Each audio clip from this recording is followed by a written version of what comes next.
नमस्कार बच्चों, कैसे हो? उम्मीद कर रहा हूँ कि आप लोग सभी लोग स्वस्थ होंगे, अपने परिवार के साथ घरों में होंगे और पढ़ाई लिखाई काम करेंगे। फिर भी कक्षा 10वीं के जितने भी छात्र और छात्राएँ हैं, सभी के सभी लोग अपना घर काम करके ग्रुप में नहीं भेज रहे हैं। तो ये भाई समस्या है और समस्या इससे हो जाएगी कि आपको क्लास में बैठने दिया नहीं जाएगा और घर काम जो आपको एक ही बार लिखना है, उस समय 10 बार भी लिख सकते हैं, 5 बार भी लिख सकते हैं और उसी के बाद हम आपको क्लास में बिठाएंगे। इसलिए उम्मीद करते हैं कि अगले हफ्ते में आप सही समय पर अपना शिक्षा को जितने भी घर काम हुए हैं ज्योमेट्री विषय के उतने सभी बच्चे करके दिखाएंगे। और अब हम चलते हैं पाठ नंबर 2 पाइथागोरस की तरफ। इसके पिछले वीडियो हमने 2.1 प्रश्न स्टार्ट किया था, जिसमें 1, 2, 3, 4 सवाल किए, 5वां कृति था और 6ठा सवाल किया। तो 5वां कृति था जो आपको घर काम के रूप में दिया गया है। 6ठा करिए, उसके आगे चले हैं। सवाल नंबर 7, 8 और 9 3 सवाल करेंगे। तो पहला सवाल नंबर 7 देखिए क्या है। कथन को ध्यान से देखना है, फिर उसके बाद आकृति होगी। तो कथन दिया इसका देखिए साथियों, आकृति में कोण DFE बराबर 90 अंश और रेख FG लंब रेख ED। यदि GD बराबर 4 FG बराबर 12 तो पहला सवाल पूछा है EG, दूसरा सवाल पूछा है FD, तीसरा सवाल पूछा है EF का मान ज्ञात करो। तो इसके लिए हमको आना पड़ेगा आकृति की तरफ। आकृति देखो बनी हुई है DFE, ये है त्रिभुज या DEF भी बोलते हैं। इसमें DFE यानी जो ये F वाला कोण है, जिसको एक गुलाबी अक्षर से दर्शाया गया सांकेतिक भाषा में, इसको बोलते हैं हम लोग 90 अंश कोण अर्थात समकोण त्रिभुज।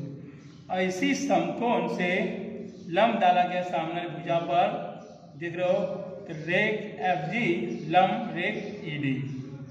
तो इस आकृति को देखने वाला हमको ये एहसास था कि हमने इसके पिछले सवाल में अध्ययन किया था कि इसमें हम लोग ज्यामितीय माध्य का प्रमेय का उपयोग करते हैं। अब कैसे करेंगे तो आइए देखते हैं। पहला पॉइंट,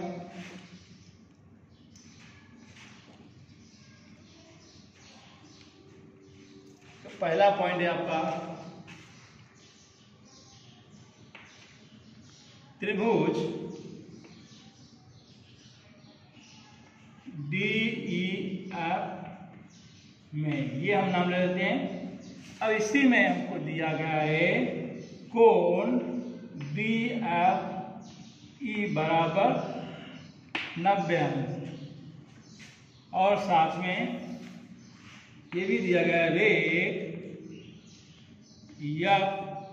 FG लंब रेख ED। ये दोनों चीज हमको दी गई है, तो उसको लिख सकते हैं हम लोग 10। अब ज्यामितीय माध्य प्रयोग कर रहे हैं, तो ये जो GF है उसकी माध्यिका है, माध्य ज्यामितीय माध्य है। और ये ज्यामितीय माध्य किसके बराबर होता है? तो ये जो दो भुजाओं का अलग अलग बांटा गया था, यानी EG गुणे GD। तो लिखेंगे यहाँ पर FG का वर्ग बराबर EG गुणे GD। किसकी वजह से है? तो यहाँ कारण दे सकते हो आप लोग, ज्यामितीय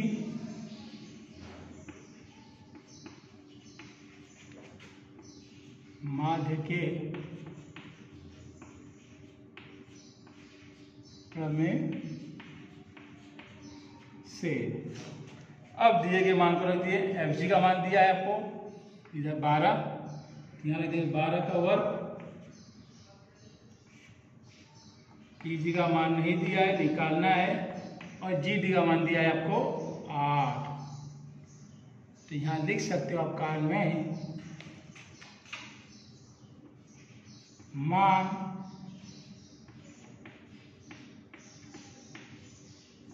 रखने पर। अब 12 का वर्ग आप लोग सबको 12 होता है, 144। इजी जियो का त्यों चला रहा है। 8 यहाँ, अब 8 यहाँ कौन से रूप में है? गुणे के रूप में। यहाँ आ जाएगा तो 144 भागे 8 बराबर इजी। अब 144 को भाग देना किससे? 8 से। तो 144 को 8 से देना है, भाग देना है 8 से। भाग दो 8 एकम 8, इधर भी 8 एकम 8, बचा कितना? 14 में से 8 गया तो बचा 6। 6 4 के बाद 0 बन गया 64। 8 8 है 64, यानी हो गया आपका 18 बराबर ई जी। यानी ई जी का मान आपको मिल गया, कितना है? 18। ये हमारा पहला सवाल क्लियर। अब सवाल नंबर 2 करना है, एफडी ज्ञात करना है। तो इसके लिए ये आकृति में देखते हैं, ये एफडी कहाँ है? ये देखिए एफडी इधर है। अब जो ये लंब डाले हैं तो जाहिर सी बात है इधर भी लंब, इसका कौन सा इधर भी होगा। तो अगर हम इसको भूल जाए तो ये सिर्फ त्रिभुज है एफ जी डी। तो कैसा त्रिभुज है? समकोण त्रिभुज। तो इस 90 अंश के सामने भुजा कौन सी थी? कर्ण। तो कर्ण का वर्ग किसके बराबर होगा? अन्य दो भुजाओं के वर्गों के योगफल के बराबर। तो इसमें कौन सा प्रमेय लग गया जी? पाइथागोरस का प्रमेय। तो पाइथागोरस के प्रमेय के अनुसार हम लोग डी एफ ज्ञात कर लेंगे। तो देखिए त्रिभुज डी एफ जी में कोण एफ जी डी बराबर 90 अंश। तो डी एफ का स्क्वायर बराबर क्या हो जाएगा जी? जी डी का स्क्वायर प्लस एफ जी का स्क्वायर। कारण लिख दो यहाँ पे, पाइथागोरस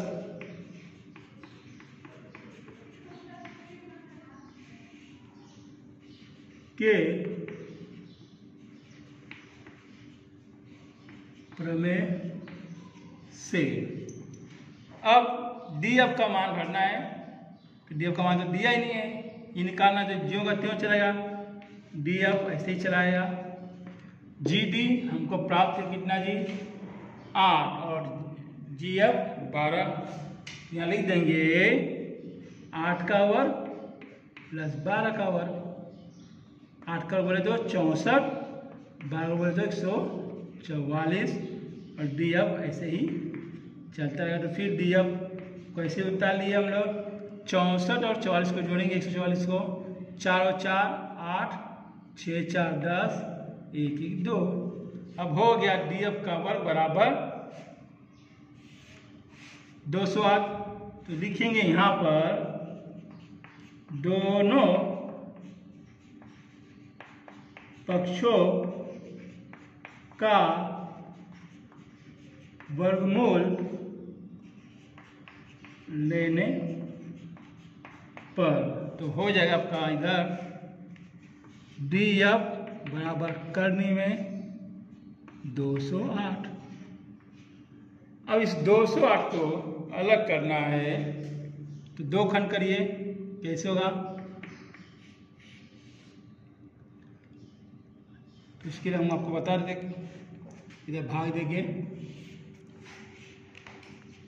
208 है तो 2 एकम 2, 2 शून्य 2 चौके 8, फिर 2 पचे 10, 2 दूनी 4, फिर 2 दूनी 4, 2 छंग 12, 2 एकम 2, 2 त्याई 6, 13 कम 13। ये हो गया उसका गुणनखंड। तो देख रहे हैं यहाँ पे 2 दूनी 4, 4 दूनी 8, 8 दूनी 16, यहीं 16 गुणे 3। तो यहाँ लिख देंगे हम लोग 16 गुणे 13। ये इसका गुणनखंड हो गया। 16 का गुणन किया तो 4, 13 ये का यूँ रहेगा। तो डी एफ बराबर क्या आ गया? 4 कोष्ठक में करनी में 13 इकाई। ये हो गया आपका दूसरा मान। अब तीसरा बचा है EF, तो ये आपका 18 मिलेगा।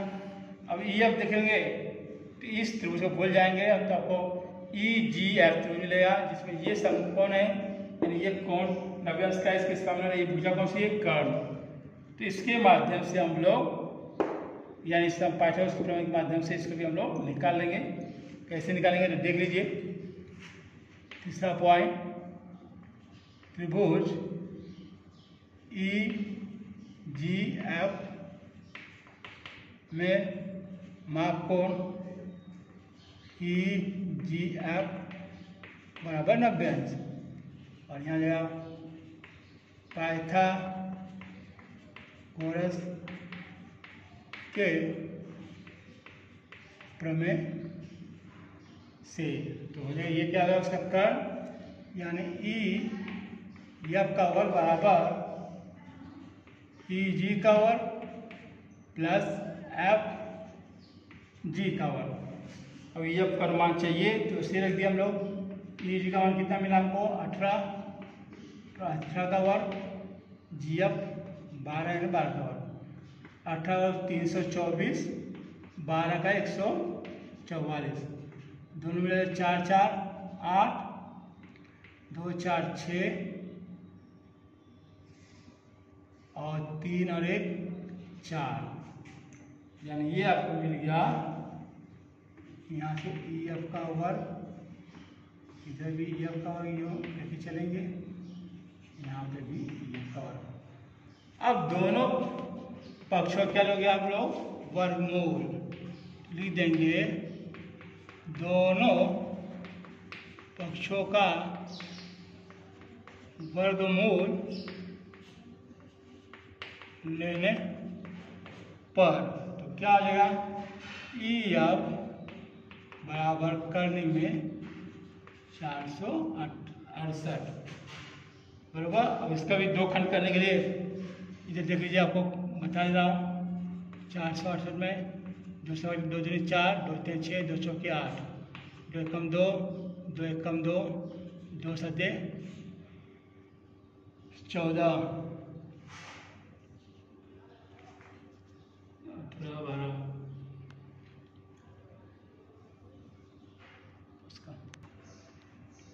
तो देखिए अब 7 1 8 1 9, यानी संख्या कौन सी मिली, 9। 9 तो मतलब 3 से भी इसमें भाग जाएगा, 3 3 का 9, 3 9 27, फिर 3 एकम 3, 3 3 का 9 हो गया 13, यानी 3 3 का 9, 9 चौके 36, 36 गुणे 13। ऐसे दो खंड बनेंगे किसके, EF के 36 गुणे 13, यानी बच गया आपका 36 का वर्गमूल 6, 13 ऐसा ऐसा ही EF इकाई हो गया, यानी आपका इस प्रकार आपने तीनों का मान ज्ञात कर लिया। अब उसके आगे सवाल है, सवाल नंबर 8, किसी आयत की लंबाई 24 सेंटीमीटर है और चौड़ाई 18 सेंटीमीटर, तो उसके विकर्ण की लंबाई करो। तो पहले हम लोग आयत की आकृति बनाते हैं। ये देखिए,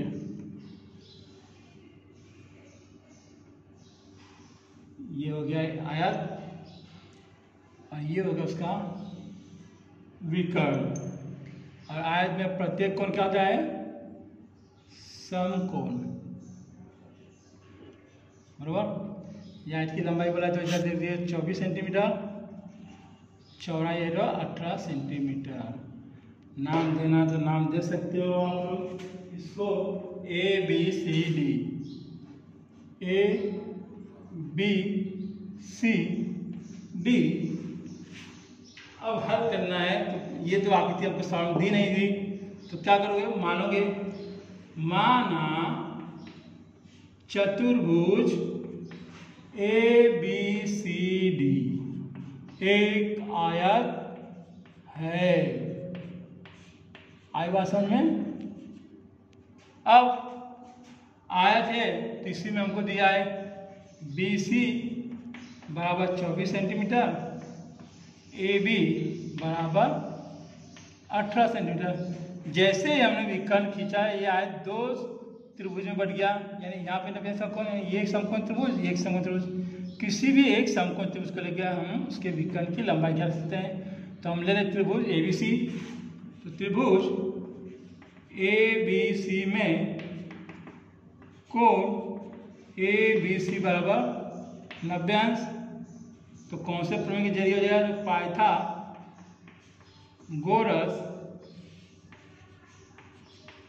के प्रमेय से।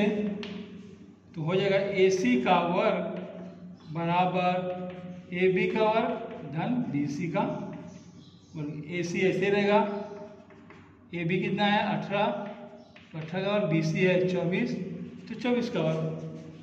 तो AC का वर्ग ऐसे रखें 18 का वर्ग यानी 324, 24 का वर्ग यानी 576। AC का वर्ग ऐसा ही 4 और 6 मिला के 10, 6 2 और 7 9, हासिल 1 10, 5 3 8 1 9, यानी AC का वर्ग बराबर 900। तो यहाँ लिखेंगे आगे दोनों पक्षों का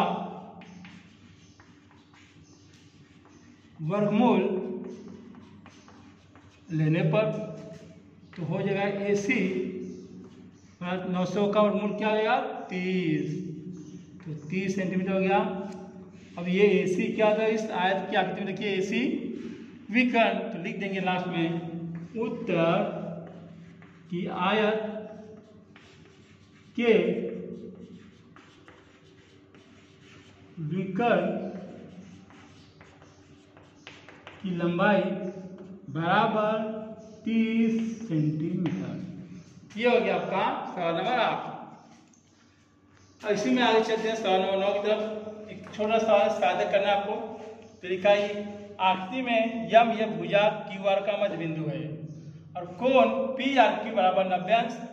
तो सिद्ध कीजिए PQ का वर्ग बराबर 4PM का स्क्वायर माइनस 3PR का स्क्वायर। तो ये आकृति आपके सामने बना दिया गया है जिसमें नाम है त्रिभुज का PQR। इसमें जो कोण दिया PRQ, ये सांकेतिक भाषा है 90 का कोण बना रहा है, तो PRQ 90 अंश का है। ये इस सहारा हमको दिया गया है और यह बिंदु यम भुजा QR का मध्य बिंदु है। ये दो सहारे के अनुसार हमको साध्य करना है। तो उसके लिए हम लोग लिखते हैं उपपत्ति। तो पहला पॉइंट लिखने जा रहा हूँ, तो हम लेने जा रहे हैं त्रिभुज PQR में कोण PRQ बराबर 90 अंश। अब 90 अंश है तो जाहिर सी बात है कौन सा प्रमेय लगेगा जी इसमें? हम लगा रहे हैं पाइथागोरस का प्रमेय की समकोण त्रिभुज है, तो पाइथागोरस प्रमेय के अनुसार चलेगा। पाइथागोरस के प्रमेय से, अब पाइथागोरस प्रमेय से तो देखिए त्रिभुज आपका PRQ, ये 90 का कोण तो कर्ण हो गया, ये PQ, ये पहली भुजा, ये दूसरी भुजा।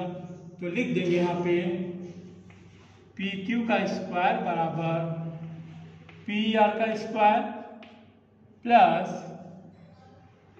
QR का स्क्वायर। इसको दे दिए कथन नंबर 1 और ये चीज़ हमको दी थी, इसको लिख देते हम लोग 10। ये हो गया। अब उसी प्रकार उसमें एक और समकोण त्रिभुज छुपा हुआ है आकृति में, देखिए कहाँ, तो ये बताता हूँ।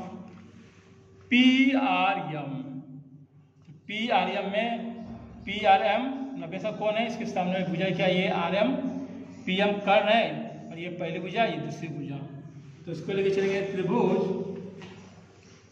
PRM में कोण PRM बराबर 90 अंश।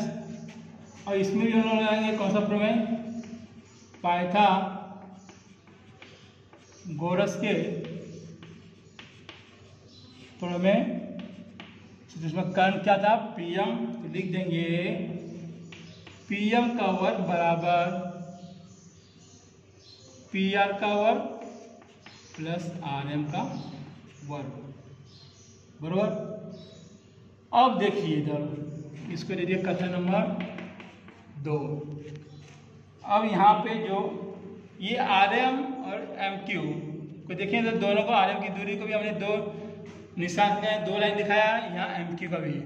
यानी जो ये आरएम है उतना ही एम क्यू है। अब ये आरएम बोले तो किसका आ जाएगा, क्यू आर का, क्योंकि हमको दत्त में दिया जाएगा कि बिंदु यम या भुजा क्यू आर का मध्य बिंदु है। तो इसकी वजह से ये लिख देंगे हम लोग कि आर एम बराबर 1/2 क्यू आर का वर्ग। ऐसा क्यों,